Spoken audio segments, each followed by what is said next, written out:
শ্রাবণ মাসের শেষ পূর্ণিমা তিথিতে পালিত হচ্ছে রাধা কৃষ্ণের ঐতিহ্যবাহী ঝুলন যাত্রা। সোমবার থেকে শুরু হওয়া এই 5 দিন ব্যাপী উৎসবের পরিসমাপ্তি হবে আগামীকাল পূর্ণিমার দিনে। ঝুলন পূর্ণিমার সূচনা হয়েছিল বৃন্দাবনে, যেখানে শ্রী রাধা ও শ্রীকৃষ্ণ বর্ষার দিনে দোলনায় দোল খেলে সময় কাটিয়েছিলেন। এই বিশ্বাসকে কেন্দ্র করে প্রতি বছর এই দিনটি বিশেষভাবে উদযাপন করা হয়। দোল খেলার এই উৎসব এখন মন্দির ছাড়িয়ে ঘরোয়া পরিবেশেও ছড়িয়ে পড়েছে।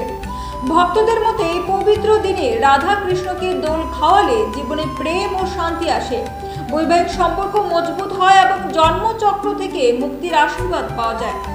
এই উপলক্ষে আগরতলা শহরের ইস্কন মন্দির, জগন্নাথ জিউ মন্দির, কৃষ্ণ মন্দির সহ বিভিন্ন ধর্মীয় স্থানে ভক্তদের উপচে পড়া ভিড় লক্ষ্য করা যাচ্ছে।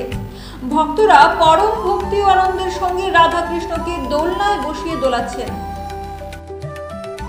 ঝুলন যাত্রা শুরু হয়েছে গতকাল এবং শনিবার পূর্ণিমা পর্যন্ত চলবে। একাদশী থেকে পূর্ণিমা পর্যন্ত ঝুলন যাত্রা উৎসব।